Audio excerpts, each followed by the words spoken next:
എല്ലാവർക്കും നകുലൻസ് കിച്ചന്റെ പുതിയൊരു വീഡിയോയിലേക്ക് സ്വാഗതം. ഇന്ന് ഞാനിവിടെ തയ്യാറാക്കുന്നത് ഒരു സാലഡാണ്. പഴുത്ത മാങ്ങ കൊണ്ടുള്ള ഒരു സാലഡാണ്. ഇത് ഞാനൊരു ഹോട്ടലിൽ നിന്ന് കഴിച്ചതാണ്. അപ്പൊ അതൊന്ന് വീട്ടിൽ വന്ന് ഉണ്ടാക്കി നോക്കിയപ്പോൾ നല്ല ടേസ്റ്റ് തോന്നി. അപ്പൊ അത് നിങ്ങളുമായിട്ടൊന്ന് പങ്കുവെക്കാൻ തോന്നി. ഇതിനു വേണ്ടി ഒരു പഴുത്ത മാങ്ങ എടുക്കാം. വീഡിയോയിൽ ഇത് നല്ല കളർ കാണുന്നില്ല, പക്ഷെ നല്ല പഴുത്ത തന്നെയാണ്. ക്യൂബ്സ് ആയിട്ട് മുറിച്ചെടുക്കാം. ശേഷം വളരെ കുറച്ച് സവോള ഇതുപോലെ അരിഞ്ഞത് ഇട്ട് കൊടുക്കാം. അധികം ഇട്ട് കൊടുക്കരുത്. ശേഷം ഒരു നുള്ള ഉപ്പ് കൂടി ചേർത്ത് കൊടുക്കാം.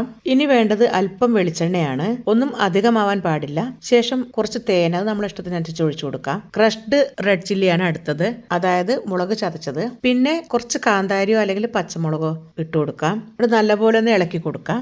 ഇളക്കിയതിന് ശേഷം എന്തെങ്കിലും കുറവ് തോന്നുന്നുണ്ടെങ്കിൽ അത് ചേർത്ത് കൊടുക്കാം. ഇവിടെ ഞാൻ കുറച്ച് ക്രഷ്ഡ് ചില്ലിയും വെളിച്ചെണ്ണയും പിന്നീട് ആഡ് ചെയ്തിട്ടുണ്ട്. ഇതെല്ലാം കൂടി നല്ലപോലെ ഒന്ന് ഇളക്കിയതിന് ശേഷം നമുക്ക് സാലഡായിട്ട് ഉപയോഗിക്കാവുന്നതാണ്. വളരെ ടേസ്റ്റി ആയിട്ടുള്ള ഒരു സാലഡാണ്. നിങ്ങൾ എല്ലാവരും ട്രൈ ചെയ്ത് നോക്കണം. തേനൊക്കെ നല്ലപോലെ ഒഴിച്ചാൽ എരിവിന് കുറച്ച് കുറവുണ്ടാവും. ഞാനിവിടെ വളരെ കുറച്ചേ ഒഴിച്ചിട്ടുള്ളൂ. വിളമ്പുന്ന സമയത്ത് കുറച്ച് കറിവേപ്പില കൂടി ഞെരടിയിടാവുന്നതാണ്. എന്തായാലും ഇതൊന്ന് ട്രൈ ചെയ്ത് നോക്കുക. അടുത്ത നല്ല നല്ല വീഡിയോ ആയിട്ട് വരുന്നവരേക്കും ബായ്. അതുപോലെ ഈ ചാനൽ ആദ്യമായിട്ട് കാണുന്നുണ്ടെങ്കിൽ സബ്സ്ക്രൈബ് ചെയ്യാൻ മറക്കരുത്.